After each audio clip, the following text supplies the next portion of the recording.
உயர்தர பயிற்சி பெறுபவர்களின் அடிப்படையிலே அதாவது 2025ஆம் ஆண்டுக்கான பெறுபவர்களை பார்க்கின்ற பொழுது எங்களுக்கு விஞ்ஞானத்துறை சார்பான ஒரு தனியான பகுப்பாய்வை நாங்கள் செய்து பார்க்கின்ற பொழுது இந்த ஆண்டிலே நான் நினைக்கிறேன் எங்களுடைய வலயத்துடைய நிலைப்பாடு இது, மாவட்டத்துடைய நிலைப்பாடும் அப்படி இருக்கலாம் என்று எதிர்பார்க்கிறேன்.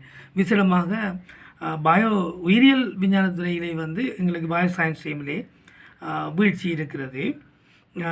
ஆனால் பௌதிக விஞ்ஞானத்துறையிலும் அதேபோன்று பிடெக் இடெக்ன்றையும் அதிகமான பெறுபவர்கள் இருக்கின்றது. பொதுவாக ஒட்டுமொத்தமாக பார்க்கின்ற பொழுது பயோ சயின்ஸ் ஸ்ட்ரீமும் என்ஜினியரிங் டெக்னாலஜி ஸ்ட்ரீமும் நாங்கள் எதிர்பார்த்த விளைவு எங்களுக்கு தரவில்லை. அதன் அடிப்படையிலே எவ்வாறாக இருந்தாலும் என்னுடைய கல்வி வலயத்தில் இருக்கக்கூடிய 1AP பாடசாலைகள் 9 காணப்படுகின்றன. 9 பாடசாலைகளிலேயும் நிறைவாக வேலைகள் நடைபெற்றிருக்கின்றன. அதன் அடிப்படையில் எங்களுடைய மொத்தமாக இந்த ஆண்டு தெரிவாகிய கணித விஞ்ஞான தொழில்நுட்பத்துறைக்கான மாணவர்கள் எண்ணிக்கை சுமார் 50க்கு மேற்பட்டதாக இருக்கின்றன. அதில் 24 பேர், நான் சொல்லுவது மருத்துவத்துறை பொறியியல் துறைக்கான மாணவர்கள். அதிலே பட்டிருப்பு மத்திய மகாவித்தியாலயம் 15 பேரை, அதாவது 6 மருத்துவத்துறைக்கான மாணவர்களையும் 9 பொறியியல் துறைக்கான மாணவர்களையும், கழுதாவளி மத்திய மகாவித்தியாலயம் தேசிய பாடசாலை 2 பொறியியல் துறைக்கான மாணவர்களையும் 1 மருத்துவத்துறைக்கான மாணவரையும் அனுப்பி வைத்திருக்கின்றது. அதேவேளை கோட்டைக்கலர் மகாவித்தியாலயம் 1 மருத்துவத்துறைக்கான மாணவனையும் 3 பொறியியல் துறைக்காக மாணவர்களையும் அவர்கள் அனுப்பி வைத்திருக்கிறார்கள். அதாவது தங்களுடைய திறமையை காட்டி மாணவர்களை சித்தியடை செய்திருக்கிறார்கள். அதே போன்று பெரியகலார் மத்திய கல்லூரி பொறியியல் துறைக்காக ஒரு மொத்தமாக மாணவரையும் சித்தியடை செய்திருக்கிறார்கள். மொத்தமாக 24 பேர் இந்த பொறியியல் துறை விஞ்ஞானத்துறையாக இருந்தாலும் கூட ஏனைய பயோ சயின்ஸ் ஸ்ட்ரீம் தொடர்புடைய பயோ சயின்ஸ் ஸ்ட்ரீம் அல்லது ஃபிசிக்கல் சயின்ஸ் ஸ்ட்ரீம் அல்லது டெக்னாலஜி ஸ்ட்ரீமை பார்க்கின்ற பொழுது கிட்டத்தட்ட 250 முதல் 300 வரையான மாணவர்கள் ஒட்டுமொத்தமாக எங்களுடைய கல்வி வலயத்திலே ஜஸ்ட் ஒரு பிஎஸ்சி பயோ சயின்ஸ், அதாவது பட்டதாரியாக விஞ்ஞான பட்டதாரியாக மாறக்கூடிய வாய்ப்பினை இவ்வாண்டிலே பெற்றிருப்பது உண்மையிலே எங்களுடைய முயற்சி கிடைத்த வெற்றி.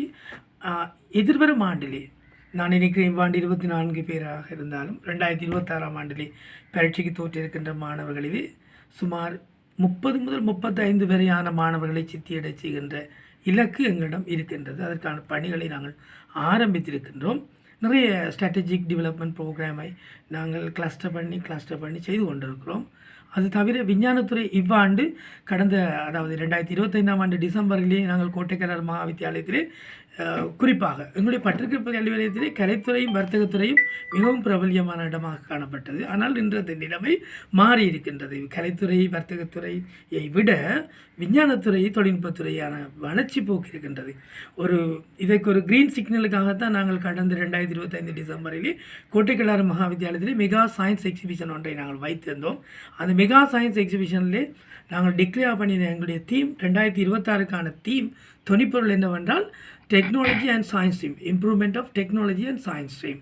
ஆகவே இந்த தொழில்நுட்ப விஞ்ஞானத்துறையை மேம்படுத்துவது தான் 2026க்கான எங்களுடைய தொனிப்பொருளாகவும் காணப்படுகிறது. அதன் அடிப்படையில் இவ்வாண்டு 2026ஆம் ஆண்டு முதல் எதிர்வரும் காலங்களில் எங்களுடைய மாணவர்களை நாங்கள் தொழில்நுட்பத்துறையிலும் விஞ்ஞானத்துறையிலும் சித்தியடை செய்வதற்கான அல்லது அந்த துறைகளிலே ஆர்வத்தை ஊட்டுவதற்கான முயற்சிகளை நாங்கள் அதிகளவாக எடுத்திருக்கிறோம். கல்வி அமைச்சருடைய கொள்கையும் அப்படித்தான் இருக்கிறது. கலைத்துறையில் இருக்கக்கூடிய மாணவர்களுடைய அளவையும் வர்த்தகத்துறையில் இருக்கக்கூடிய மாணவர்களுடைய அளவையும் குறைத்து தொழில்நுட்ப மற்றும் விஞ்ஞானத்துறையில் எடுக்கக்கூடிய மாணவர்களை அதிகரிப்பது. குறிப்பாக எங்களுக்கு தேசிய பாடசாலைகளாக காணப்படுகின்ற எங்களுடைய பட்டிருப்பு மத்திய மகாவித்தியாலயம் இந்த வளர்ச்சியில் எங்களுக்கு அதிகளவான பங்களிப்பை தந்திருக்கிறார்கள்.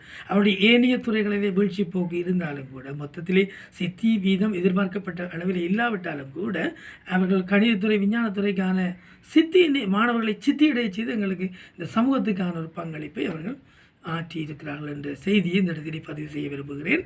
அதேபோன்று கழுதாவளி மகாவித்தியாலயம் தேசிய பாடசாலையும் ஆனாலும் ஒப்பீட்டளவிலே எங்களுக்கு ஏனைய பாடசாலைகள் போதாமை நிலவுகின்றன. ஆகவே அதிபர்களுக்காக நாங்கள் சில இலக்குகளை வரையறை செய்திருக்கிறோம். அதிபர்களும் நாங்களும் சேர்ந்து இந்த வருடம் அதிபர்களுக்கும் ஆசிரியர்களுக்கும் நிறைவான பொறுப்பும் கடமையும் ஒப்படைக்கப்பட்டிருக்கின்றன. ஆகவே அந்த கடமையிலே அவர்கள் வெற்றி அடைவார்கள், அந்த பொறுப்பை அவர்கள் நிறைவேற்றி முடிப்பார்கள் என்ற நம்பிக்கை எனக்கு இருக்கின்றது. வலய கல்விப்பணிப்பாளராக எனக்கு அவர்கள் தருகின்ற ஒத்துழைப்பை நான் மேலானதாக கருதுகின்றேன்.